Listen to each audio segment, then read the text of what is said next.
All right, in this course, we're going to talk about building big email lists like the big dogs.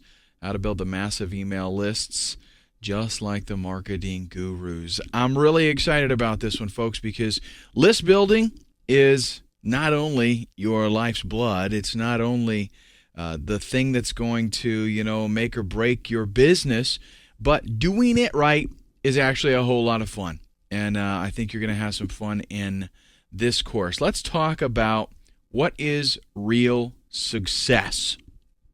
To different people, success can be defined in a lot of different ways. Your business is your subscribers. What I want you to do is get out of your mind that having a big list, like huge, whatever huge is in your mind, get that out of your mind as the definition of success. Because just numbers does not really so much matter. Let me give you a little bit of a real life story here. I recently did a launch, and actually I've had this same exact experience happen in repeated situations.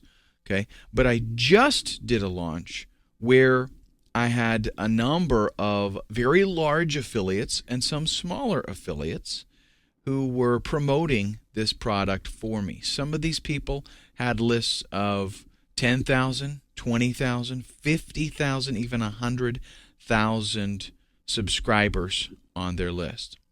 You would think if I was to, go out and just play a numbers game and say, the top affiliate is going to be the one that had 100,000 subscribers. You would think that's the way it's going to be, right? Absolutely not. In this particular case, there were two affiliates that stood head and shoulders above everyone else, and both of these affiliates had around 20 to 30,000 subscribers on their list. But when I say head and shoulders, I literally mean it.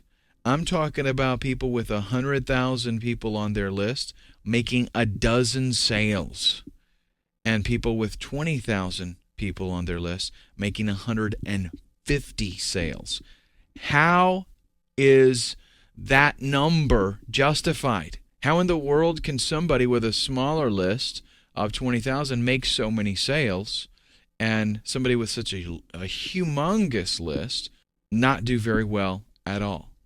The solution to that answer is what we're going to talk about in this course. Why having just numbers is not enough. You have to influence your subscribers. This is what real success is. If you know that the people that are on your list, if they are listening to you, if they actually act based on what you suggest, that is success. That's what this is all about, is influencing your subscribers. The list size itself does not matter. I would rather have a list of 500 people, every one of them eager to hear exactly what I have to say. Every one of them, when they get an email from me, they put all the other emails aside, they click on mine and read it and take action because I have influenced them. I have taught them that my emails are of value, that if they read my email, they will gain some knowledge. They'll be helped. Their problem, I'm not self-serving. I'm trying to help them out in a sincere way. And if I had 500 people that are committed to me like that, I'd rather have that than a list of 50,000 people who most of them, ignore my emails. Why do people with such large lists get ignored? Because of the way that they market. Because most of the time, they just hammer people time and time again with another product. Like the only time that you hear from them is when they're promoting something. And listen to this. Imagine a TV channel that only played commercials. That's all. This hits home. Okay, because that's what a marketer is like that only sends out emails when they're promoting something. They're a TV channel that only plays commercials. And not only do most marketers only communicate with people when they're promoting stuff, but in the promotion, it's mostly a hard sell kind of thing. There's nothing that's really personal and informative, nothing that's helpful. It's just the real hard sell deal. Real success is when you can influence your subscribers, and the way that you influence them is by giving them something that is going to help them. Remember, what is the number one radio station in the world? WIIFM. What's in it for me? Everything that we do.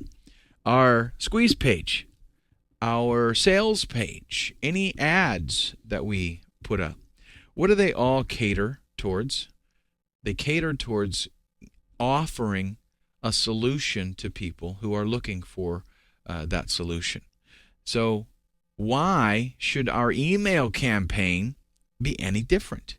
We have to get in our mind, these people are, they're looking for what's going to help them. And you have to actually come across, and I'm going to show you how to do this. You have to come across in a way that is not self-serving, so that they don't perceive you. It's almost like they see you as a friend, someone who is honestly and sincerely helping them out. How do we do that?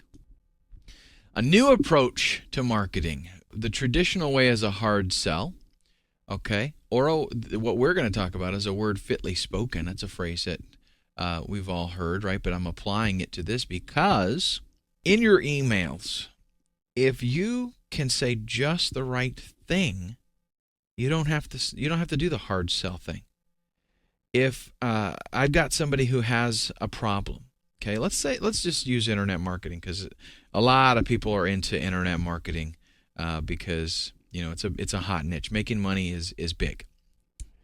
So somebody's they want to break into internet marketing. If you send them an email campaign, if you get them started on this, and it's just hard sell the whole time, you need to buy this, click this now. That's conveying a message to them. You're trying to make money. They know you're trying to make money. They're going to know that you're biased, right? If you're doing a hard sell. Just like if you go to a car dealer and it's a GM dealer, you go in and you ask them how the GM compares to a similar model that's a Ford. What do you think he's going to tell you?